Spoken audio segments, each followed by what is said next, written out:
Hello my dear students, मैं हूं अरुण चौधरी और आप देख रहे हैं एसी स्टडी पॉइंट। तो बच्चों, आज के क्लास में हम क्या करने वाले हैं? आज के क्लास में हम करेंगे एनसीईआरटी क्लास 8 मैथ्स के चैप्टर 3 अंडरस्टैंडिंग क्वाड्रिलेटरल के एक्सरसाइज 3.3। इससे पहले वाली क्लास में हमने एक्सरसाइज 3.3 के नंबर 5 तक सॉल्व कर लिया था और आज हम ये 6 ऑनवर्ड्स नंबर्स देखेंगे। ओके, तो बच्चों स्टार्ट करने से पहले आपसे एक रिक्वेस्ट है कि अगर आप इस चैनल पे नए हैं या फिर अभी तक इस चैनल को सब्सक्राइब नहीं किया है तो फटाफट से इस चैनल को सब्सक्राइब कर दें और प्रेस कीजिए बेल आइकन को भी, ताकि आने वाली सारी वीडियो की नोटिफिकेशन आपको मिलती रहे। और अगर वीडियो अच्छा लगे तो लाइक शेयर भी करते रहिएगा। तो चलिए हम स्टार्ट करते हैं। हमारा जो आज का पहला नंबर है नंबर 6। ओके, अगर आपने प्रीवियस वीडियोस नहीं देखे हैं तो सारे वीडियोस आपके चैप्टर 1, चैप्टर 2, चैप्टर 3 के अभी तक के जितने भी वीडियो हैं सारे सिक्वेंशियली प्लेलिस्ट में अवेलेबल हैं। आप एक एक करके देख सकते हैं और जितने भी एक्सरसाइज हैं सारे एक्सरसाइज के सारे number bit by bit solve किया हुआ है। तो अगर आप प्रीवियस वीडियोज नहीं देखे हैं तो प्लेलिस्ट में जाकर के सारे वीडियो आप देख सकते हैं। तो चलिए स्टार्ट करते हैं। हमारा आज का जो नंबर 6 है एक्सरसाइज 3.3 के। तो यहां पर क्वेश्चन क्या है? To adjacent angle of a parallelogram have equal measures, find the measure of each of the angles of the parallelogram. बहुत ही सिंपल सा क्वेश्चन है। यहां पर एक क्वेश्चन है कि एक पैरेललोग्राम है, उसकी दोनों जो एडजेसेंट एंगल की जो है वो इक्वल मेजर है। दोनों एडजेसेंट एंगल जो है वो इक्वल मेजर के हैं। तो हमें तो फंडा क्लियर है, पहले से हमने क्या पढ़ रखा है कि sum of two adjacent angle of parallelogram are supplementary और sum of two adjacent angle of parallelogram is 180 degree. वही फॉर्मूला हम यहाँ पर लगाते हैं। ठीक है, तो सबसे पहले इसे सॉल्व करने के लिए हम एक पैरेललोग्राम ड्रॉ करते हैं। चलिए मैं समझ लेता हूँ कि ये एक पैरेललोग्राम है। एक नाम दे देते हैं। ठीक है, इसे एक नाम दे देते हैं ABCD। तो यहाँ पर है टू एडजेसेंट एंगल, मतलब मैं ए और बी को एडजेसेंट मान लेता हूँ। ठीक है, हम AB को मान सकते हैं, AD को मान सकते हैं, या हम BC को मान सकते हैं, BA को मान सकते हैं, CD ले सकते हैं या CB भी ले सकते हैं। मतलब जो लगातार जो दो एंगल होते हैं उसे एडजेसेंट कहते हैं। तो यहाँ पर to adjacent angle of parallelogram है इक्वल मेजर। तो मैंने जब A और B को माना कि एडजेसेंट एंगल है तो इसकी मेजर्स जो है दोनों सेम है। तो मैं अगर इसकी मेजर x लेता हूं तो मैं इसकी भी मेजर x लूंगा, क्योंकि दोनों की जो मेजर है वो सेम है। अब क्या करना? Find the measures of each of the angles of parallelogram, each of the angles of parallelogram. तो पहले ये निकाल लेते हैं हम। अच्छा, यहां पर हम लिखते हैं लेट, अच्छा सॉल्व करते हैं हम, लेट द जो two adjacent angle, let the two, ये हम 6 नंबर कर रहे हैं। ओके,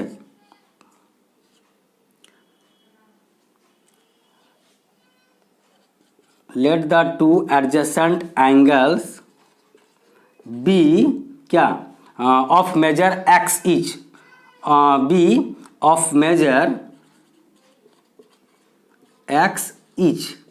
ये ईच का क्या मतलब है बच्चों? मतलब कि हमने जो इक्वल मेजर है ये दोनों एडजेसेंट, तो मैं इसे भी x लिया तो इसे भी x लिया, इसका मतलब होता है each. So let the two adjacent angle B of measure x each. दोनों की हम समझ लेते हैं कि x मेजर है क्योंकि इक्वल दिया हुआ है। अच्छा, वी नो, यहां पर लिखते हैं वी नो, यहां पर x plus x equal to कितना? 180 डिग्री। हमें पता है कि ये x प्लस x 180 होनी चाहिए। क्यों होनी चाहिए? क्योंकि ये दोनों एडजेसेंट एंगल ऑफ पैरेललोग्राम के। हमें पता है कि क्या sum of two adjacent angles of parallelogram is 180 degree. हमें क्या पता है? हमें यह पता है कि sum of two adjacent angle of parallelogram is 180 है। क्योंकि ये पैरेललोग्राम है, इसकी दो एडजेसेंट एंगल अगर हम सम करें तो 180 होगी। अच्छा, यहां से अगर हम देखिए सॉल्व करते हैं तो x plus x it is 2x, 2x is equal to 180 degree. This imply that x is equal to 180। ये 2 इधर डिवाइड हो जाएगी, इसे हम लोएस्ट कर देते हैं। 2 1 जा 2, 2 9 जा 80 एंड 0 के 0। This implies that x is equal to 90 degree. x equal to 90 degree, मतलब कि ये अगर 90 निकलती है तो ये भी 90 निकलेगी, क्योंकि दोनों की मेजर x है और x की वैल्यू हमारी क्या निकल के आई यहाँ पर 90 डिग्री। ये देखिए x की वैल्यू जो है ये 90 डिग्री है, तो हमारा यहाँ पर x की वैल्यू निकल गई। पर क्वेश्चन क्या है, find the measures of each of the angles of the parallelogram. अगर ये x है तो ये भी x होगा, ये 90 है तो ये भी 90 होगा। क्यों 90 होगा? क्योंकि opposite angles of parallelogram are equal. तो अगर ये 90 मतलब कि ये भी 90, अगर ये 90 मतलब ये भी 90, तो हमारा क्या हो जाएगा यहाँ पर हमें पूछा है कि ऑल एंगल्स की मेजर, तो हम यहाँ पर लिख लेंगे angle A is equal to 90 degree, angle B is equal to 90 degree हमने निकाल ही रखा है। अच्छा, angle C is equal to आपकी एंगल ए। क्यों? क्योंकि opposite angles of parallelogram are equal. हम यहाँ पर लिखेंगे opposite angles of parallelogram are equal, opposite angles of parallelogram are equal. मतलब कि यहाँ पर हम कर सकते हैं कि एंगल सी की जो वैल्यू हो जाएगी एंगल ए के साथ, मतलब कि सेम हो जाएगी, तो ये हो जाएगी हमारी 90 डिग्री। क्लियर है? मतलब कि एंगल सी की वैल्यू। अच्छा, एंगल डी की वैल्यू क्या हो जाएगी? Angle D is equal to angle B, angle D is equal to angle B which is equal to, ये भी हमारा 90 डिग्री निकल के आता है। एंगल डी की वैल्यू क्या हो जाएगी? एंगल डी की वैल्यू बी के साथ बराबर, क्योंकि हमने बी ऑलरेडी निकाल रखा है, तो बी की वैल्यू जो है वो भी डी की वैल्यू होगी। मतलब कि हमारी ए एंगल की भी 90, बी एंगल की 90, सी की भी 90 और डी की भी 90। तो ये हम रीजन लिख लेते हैं, यहाँ पर भी वही रीजन हो जाएगा आपकी, ये ऊपर वाली opposite angles of parallelogram are equal, मतलब कि डी और बी ऑपोजिट है, तो बी की जो वैल्यू है डी की भी वही वैल्यू हो जाएगी। मतलब कि डी की मेजर और बी की मेजर सेम है। तो यहाँ पर हमें देखना क्या था बच्चों? यहाँ पर ये देखना था कि एक पैरेललोग्राम दिया हुआ था और उसकी जो एडजेसेंट एंगल है, कुछ मेजर नहीं दिया हुआ था लेकिन एडजेसेंट एंगल जो है दोनों सेम है, ये सवाल था। तो आप पूरा पैरेललोग्राम के सारे एंगल्स जो भी हैं आपके 4 एंगल्स आपको निकाल लिए। तो हमने यहाँ पर आराम से सॉल्व कर लिया। दोनों एडजेसेंट एंगल को हम एक्स ले गए, एक्स की वैल्यू अगर निकल गई, 2 एंगल निकल गए तो उसके ऑपोजिट सेम होते हैं। हमने रूल लगा करके इसको सॉल्व कर लिया। ठीक है, 2 ही निकालना था, बाकी 2 तो हम ऑटोमेटिक निकाल सकते हैं, हमारे जो उसके जो क्या थ्योरी के हिसाब से हम समझते हैं इनके जो प्रॉपर्टीज है। तो आप इसे कॉपी कीजिए, उसके बाद मैं इसका नंबर 7 को भी करा देता हूं। Okay,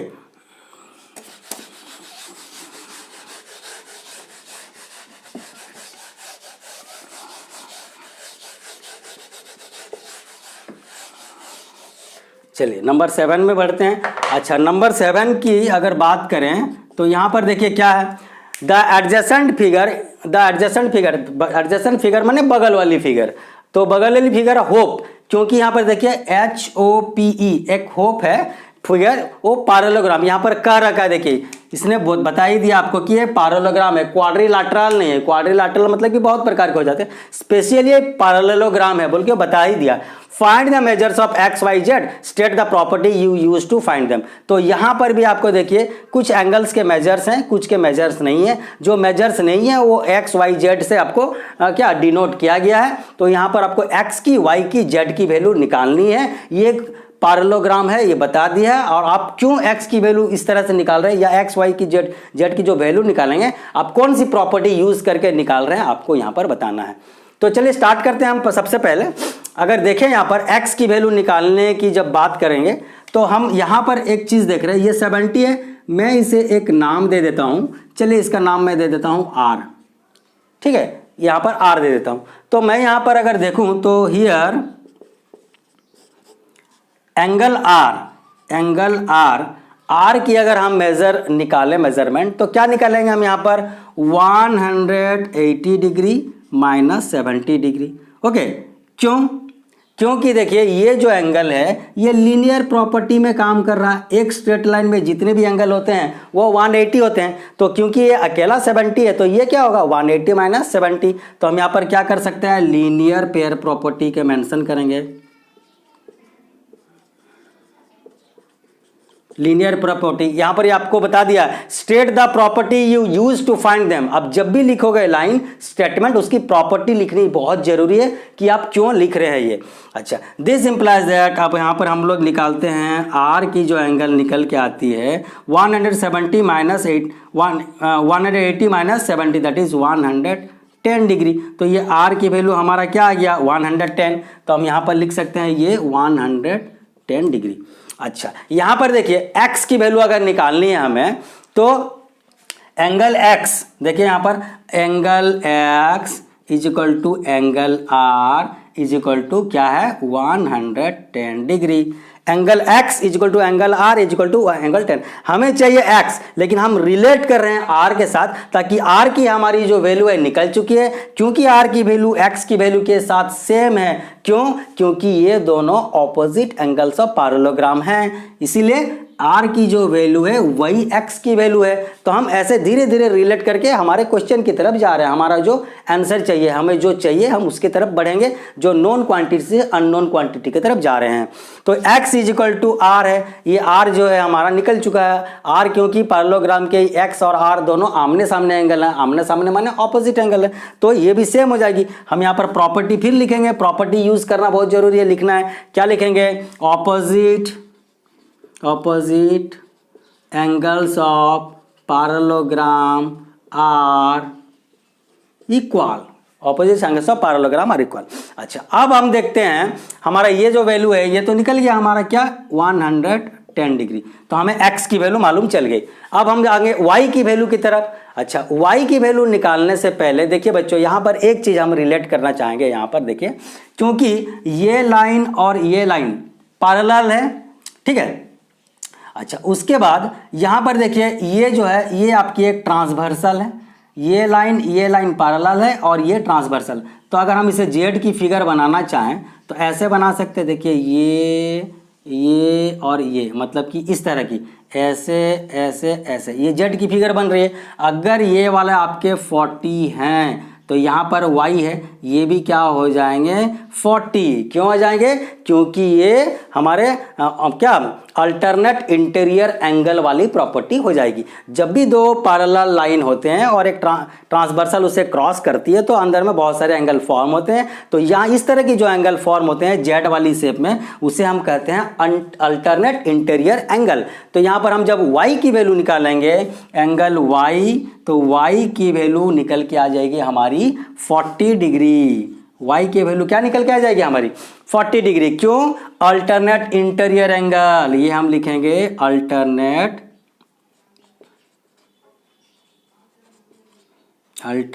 interior angle, alternate interior angle. एक बार और देखिए बच्चों, ये जो है यहाँ पर ये दो लाइन पैरेलल है और आपकी ये वाला अगर फिगर देखा जाए, ये ट्रांसवर्सल है, ये फिगर देखा जाए तो ये वाली जो एंगल है और ये वाली एंगल है, ये दोनों अल्टरनेट इंटीरियर एंगल है, तो ये दोनों सेम हो गए। अच्छा, x की वैल्यू निकल गई, y की वैल्यू निकल गई। अब हमें z की वैल्यू चाहिए, तो z की वैल्यू निकालने के लिए आप बहुत तरह से कर सकते हैं। कैसे? अगर हम देखिए यहाँ पर आपकी y की वैल्यू निकाल चुके हैं 40, ये अगर 40 निकल गया तो आप ये ट्राइंगल को एक ट्राइंगल समझ लो और ये दोनों को सम करो और 180 से माइनस करो तो z की वैल्यू आ जाएगी। या फिर आप क्या कर सकते हैं, इसे कंपेयर कीजिए, ये एंगल और ये एंगल दोनों क्या है आपस में, ये है एडजेसेंट एंगल। तो ये सारे को अगर सम करो तो आपके 180 होनी चाहिए, क्योंकि ये दोनों की आपकी वैल्यू मिल चुकी है, z की मिली नहीं है, तो आप इसे भी कर सकते हैं। तो कोई भी प्रोसेस अपना सकते हो। एक बार और, आप ये वाला जब z की वैल्यू निकालेंगे तो आप इन ट्रायंगल OPH में आपको एक एंगल मिल गया है r 110, y मिल गया 40, तो z आपको मिल जाएगा आराम से ये एंगल सम प्रॉपर्टी यूज करके। और क्योंकि हम क्वाड्रिलेटरल कर रहे हैं, पैरेललोग्राम कर रहे हैं, तो हम क्या करेंगे, उसके जो रिलेट है ट्राइंगल की प्रॉपर्टी को हम स्किप करेंगे, क्योंकि आप कर ही सकते हो, कोई प्रॉब्लम है, आप निकालना है तो निकाल सकते हो। नहीं तो हम क्या करेंगे, ये दोनों को हम इक्वल क्या करेंगे, ये दोनों को सम करेंगे और 180, क्योंकि एडजेसेंट एंगल और पैरेललोग्राम और इक्वल ये प्रॉपर्टी तो हम उसे ही लगाते हैं। यहाँ पर पैरेललोग्राम की जो रिलेटेड प्रॉपर्टी है वही लगाते हैं, ये तो ट्राइंगल की प्रॉपर्टी है, लेकिन आप सॉल्व कर सकते हो।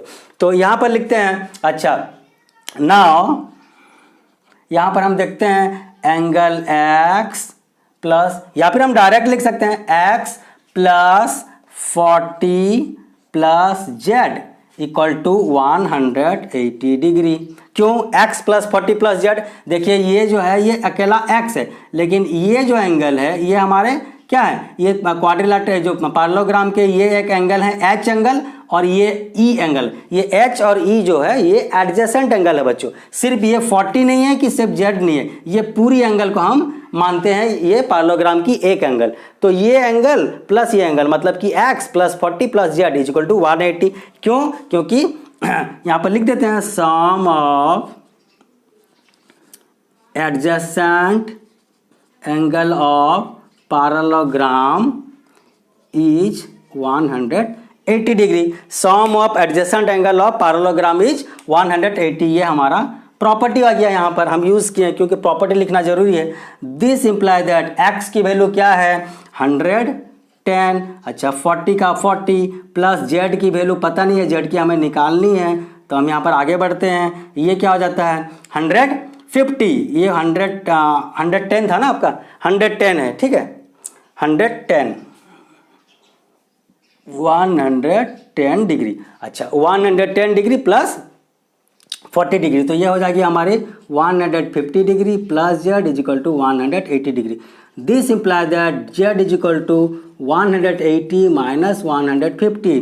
This imply that Z is equal to आपकी 30 degree. Z is equal to आपकी 30 डिग्री। तो यहाँ पर हम z की वैल्यू जो निकाल के आए ये हो गया हमारा 30 डिग्री। मतलब कि यहाँ पर एडजेसेंट एंगल क्या एडजेसेंट फिगर एक दे रखी थी यहाँ पर HOP होप, उसमें आपको बता दिया गया कि ये पैरेललोग्राम है और उसमें कुछ मेजर्स दिए थे और आपको x y z unknown quantity थे, वो x y z की आपको वैल्यू निकालनी थी। तो हम यहाँ पर x की वैल्यू, y की वैल्यू, z की वैल्यू ऑलरेडी निकाल चुके हैं। x की वैल्यू हमारा 110 निकल के आया, y की वैल्यू 40 निकल के आया और z की वैल्यू 30 निकल के आया। आप यहाँ पर लिख सकते हैं हैंस, लास्ट में अगर आप सम अप करना चाहें तो यहाँ पर लिख सकते हैं कि हैंस क्या the value of x equal to 110 y is equal to 40 and z is equal to 30। यही हमारा फाइनल आंसर है। Hence the value of x is equal to आपकी 110, y की वैल्यू आपकी कितनी, आपकी 40 और z की वैल्यू 30। मतलब कि यहाँ पर हमारा जो भी अननोन क्वांटिटी था हम उसकी मेजर निकाल चुके हैं। तो बच्चों इस तरह से हमारा 6 और 7 नंबर कंप्लीट होता है। आप इसे नोट डाउन कीजिए, फिर उसके आगे के नंबर हम देखते हैं। ओके, तो चलिए बच्चों अब हम सॉल्व करते हैं। हमारा जो नेक्स्ट नंबर है नंबर 8। तो इस नंबर में हमें क्या करना है, देखिए the following figure guns and runs are parallelogram, find x and y, condition lengths are in centimetre. यहां पर देखिए आपको दो पैरेललोग्राम दिए गए हैं, यहां पर मेंशन है ऑलरेडी कि ये पैरेललोग्राम है। अच्छा क्या पैरेललोग्राम है, ये है गन्स GUNS एक पैरेललोग्राम है और एक पैराग्राम है RUNS। तो ये हमारी बीट 1 है और ये बीट 2 है। तो दो पैरेललोग्राम दिए गए हैं और दोनों में ही अननोन क्वांटिटी है XY, यहाँ पर भी अननोन क्वांटिटी है XY। तो आपको यहाँ पर X और Y की वैल्यू निकालनी है। तो सबसे पहले चलते हैं हम बीट 1 की तरफ। पहला सवाल हम सॉल्व करते हैं। यहाँ पर देखते हैं एक चीज़ हमने पैरेललोग्राम की प्रॉपर्टी में देखा था कि जो आमने सामने की साइड होती है या जो ऑपोजिट साइड्स होती है पैरेललोग्राम की वो इक्वल होती है।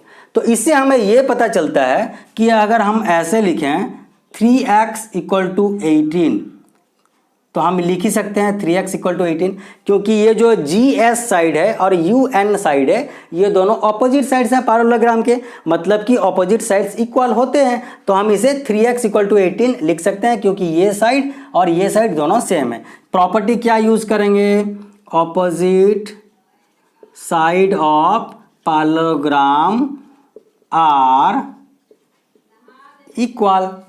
अच्छा इससे अगर हम आगे सॉल्व करें तो x की वैल्यू निकल के आएगी 18, ये 3 मल्टीप्लाइड था, इधर में डिवाइड, तो हम क्या लिख सकते हैं इसे 3, तो 3 1 जा 3, 3 6 जा 18। This imply that x is equal to 6। x की वैल्यू यहाँ पर हमारा क्या आ गया बच्चों, 6 आ गया। अच्छा इसी तरह से अगर हम यहाँ पर देखें 3y minus 1 is equal to 26 हम लिख सकते हैं, and 3y minus 1 equal to 26। क्यों? क्योंकि GU और SN ये दोनों भी ऑपोजिट साइड्स हैं, और ऑपोजिट साइड्स ऑफ पैरेललोग्राम क्या इक्वल होते हैं। तो यहाँ पर भी हम वही प्रॉपर्टी मेंशन करेंगे, opposite sides of parallelogram are equal. ठीक है, तो यहाँ पर अगर हम देखें तो ये 3 into Y is equal to 26 था, तो हम यहाँ पर क्या लिख सकते हैं, 3y ऐसे लिख सकते हैं हम, 3y इज इक्वल टू ये 26, ये -1 अगर राइट साइड में लें तो +1। This implies that 3y is equal to 26 + 1 that is 27। This implies that y is equal to 27 by ये 3 मल्टीप्लाइड, इधर गया तो डिवाइड, तो 3 1 जा 3, 3 9 जा 27। This implies that y is equal to 9। तो हम यहाँ पर क्या देखें कि x की वैल्यू और y की वैल्यू हमें क्या निकालना था, फाइंड x एंड y। तो x की वैल्यू यहाँ पर 6 और y की वैल्यू 9, ये हमारा सॉल्व हो गया। हैंस द वैल्यू आप ऐसे आप लास्ट में लिख ही सकते हो मेंशन करके, जो आखिरी लाइन होगी आप यहाँ लिख सकते हो कि hence the value of x equal to आपकी 6 एंड y इक्वल टू आपकी 9। अच्छा, एक चीज और देखने वाली चीज यहाँ पर है कि ये जो है x और y ये क्या है आपकी सेंटीमीटर, आप लिख सकते हो यहाँ पर सेंटीमीटर, क्योंकि यहाँ पर इसने पहले ही से ही लिख रखा है कि लेंस आर इन सेंटीमीटर, तो मैं सेंटीमीटर में यहाँ पर लिख दिया। तो चलिए ये बिट 1 सॉल्व हो गया, इसे कॉपी कीजिए, उसके बाद बिट 2 भी सॉल्व करेंगे हम।